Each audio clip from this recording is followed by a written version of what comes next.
It's too early to tell. And if you make me say yes or no, I'm going to say no. There's a reason why no team hadn't repeated in 16 years, because it's hard to do. And you see injuries are a big part of this.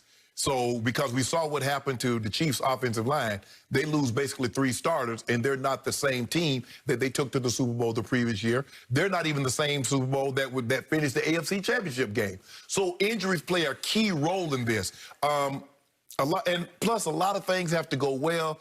The injuries during the course of the season. Now, I don't believe the pandemic. I think we're getting more and more vaccines in arm. And as President Biden was talking about last night, says, hey, I expect a packed house for Super Bowl 56. Hopefully that's the case, Skip. Where is Super Bowl 56? SoFi here. Oh, yeah. I gotta be. Oh, we're going to be up there, SoFi. SoFi in the house. We'll be right over there, SoFi. And plus, Skip, if you think about it, they got Shaq Barrett's a free agent, Levante David.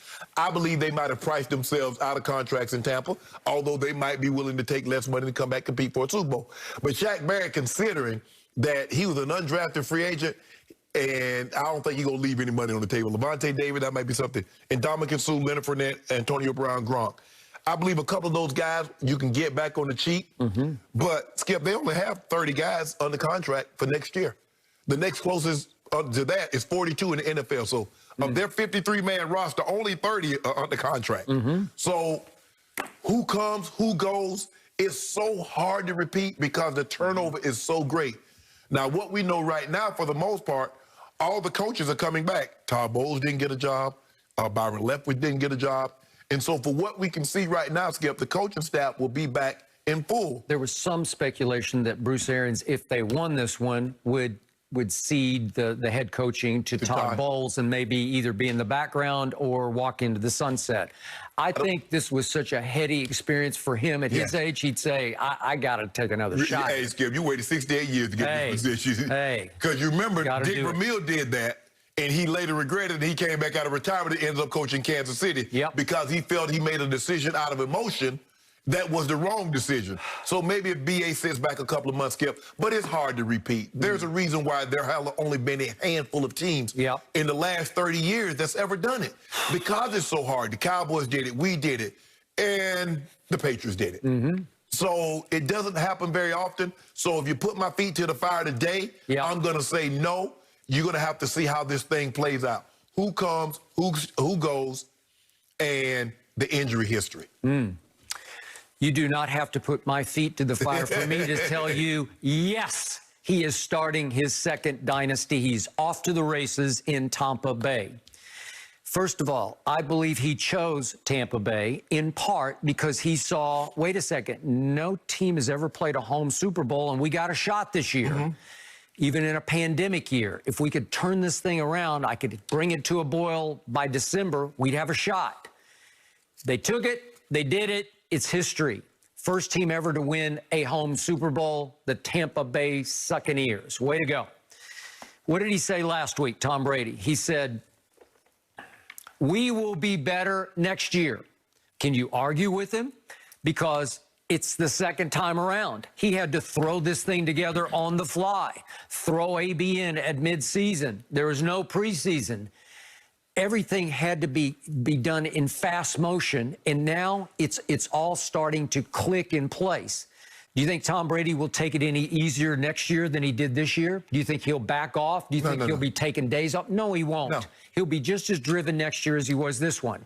What's the other thing that's never been done in the National Football League? And I know I'm going to jump way out there on this one, but nobody has ever won 3 Super Bowls in a row, right?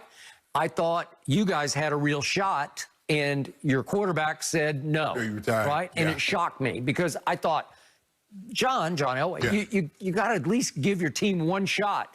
But he'd hit the wall physically. He was done. And the plus the thing is, Skip, the mental grind that a quarterback. I know. I'm not talking about any other player. I'm saying the mental grind for a quarterback to put that kind of time in. You hear Tom Brady saying Tom Brady starts study sessions on Mondays at 5 a.m., where he's been probably doing this for the better part of 13, 14 years. It kind of man, that's tough. Okay, so I got you that there are these players who are still up in the air. You've got Obviously, Fournette, you're going to bring him back at what price? We'll skip it. It's not going to be that much. Running backs, I mean, first of all, Derrick Henry ran for, did what he did and had a hard time. So what? If somebody's going to give me $5 million, or do I take 3.5 in Tampa? Okay. I take 3.5 in Tampa. Yeah.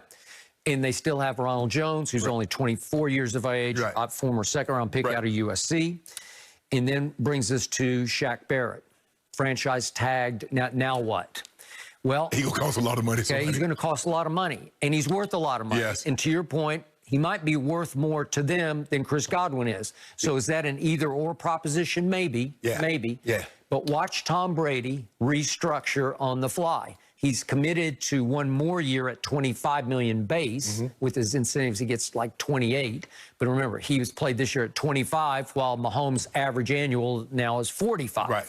Okay, so he'll take way under market. He'll reduce, restructure, move money around, bonus money around, and it will give them some more flexibility. I think they're $30 million under the cap right now. They are. To sign one of those two, if not try to get both of them to stay. I believe Chris Godwin loves playing with Tom Brady, but again, he got his ring, so he might say, gee, maybe I got to get my money now. Probably take the money and run, because somebody's gonna pay a nice big raise for him. Shaq Barrett's gonna be top 5 paid outside linebacker, because Bud Dupree now with that injury is off the market. Okay. What will Antonio Brown command on the open market? Nothing. I'm going to remind everybody, he's still got a civil suit hanging over his head, and they pushed it all the way back to next December before it's even going to get tried. His only place is Tampa. He ain't going anywhere. Okay. Well, he clicks with that quarterback. He loves that quarterback because that quarterback loves him. Right. So if he can get a little healthier, a little more in shape and more in sync with the offense, yeah, I think he's back. Okay, we just talked about how young the secondary is. It's all early 20-somethings across the board. But then you look at the front side, and Levante David's 31. If you look at Sue, he's all the way up at 34. But again, would he have a year or two? Sure, he would. Yeah. Sure. Yeah. And would Levante David have a couple of good? Yeah. You better believe it. JPP is 32. Would he have a couple of more good years? Yeah. JPP playing better with 3 fingers than he did with 5. Totally agree. He looks like a different, and it just goes to show you sometimes, Skip, being in the right system. Yep. Because it's not like JPP is a different player. He can go. They let him do a lot of things. They let him stand. They put his hand in the dirt. They let him drop in coverage. So, but he played phenomenal, and that's the key, Skip. The key to that secondary being as young as it is the pressure that up front they can generate with just 4. And when they bring an extra linebacker or bring both of those linebackers, they normally get home and they come and do it with bad intentions. Devin White has just put his name out there for everybody to see. Moving forward for the next 3 to 4 years, I need to be in the Defensive Player of the Year running. That's how good I am. Now, I know y'all didn't vote me to the Pro Bowl. I know, and Tom, that's fine and good, Tom. By the way, he's still 22. 22? Devin White? You didn't put me in the Pro Bowl. You didn't put me All-Pro. Thank you. But you saw everybody, the world got an opportunity to see what I can do. And you saw it in New Orleans. You saw it in Green Bay. You did. You keep seeing it. Now give me my due. I didn't see it consistently through the regular season. I told you Pro Football Focus during the regular season graded him as the 68th best linebacker.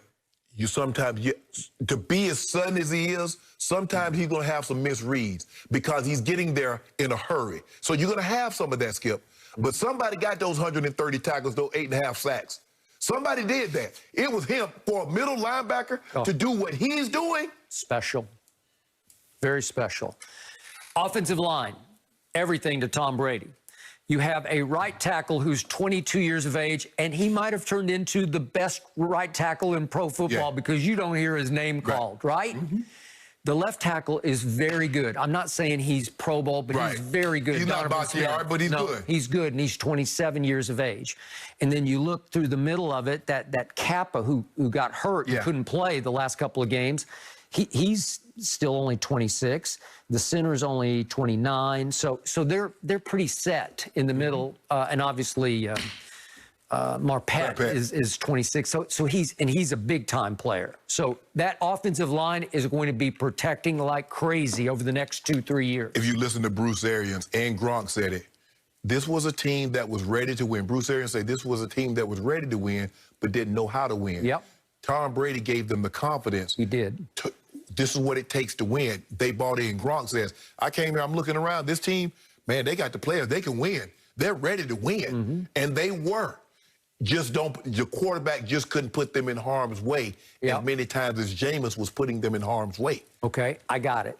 If Chris Godwin leaves, God bless him, I'm going to remind everybody that Scotty Miller, who I raved about last offseason, was really good this year. Brady loves him. He can fly. He runs a 4.3-ish 40. He got no targets last night because they didn't need him. They ran one jet sweep with him right out of the box, and it went -5, and that was the end of him. And I'm going to remind everybody, Tyler Johnson made some huge catches, especially a third down catch at New Orleans. You remember that one? And got the PI in Green Bay. And he got the PI in Green Bay that basically ended the game. Tyler Johnson got one ball thrown to him last night, and I don't know what was going on, but he wasn't looking, and it just went right by his hands. And that was the end of him for the night. So those two kids, they're just kids, are going to grow quickly in this offense. So would they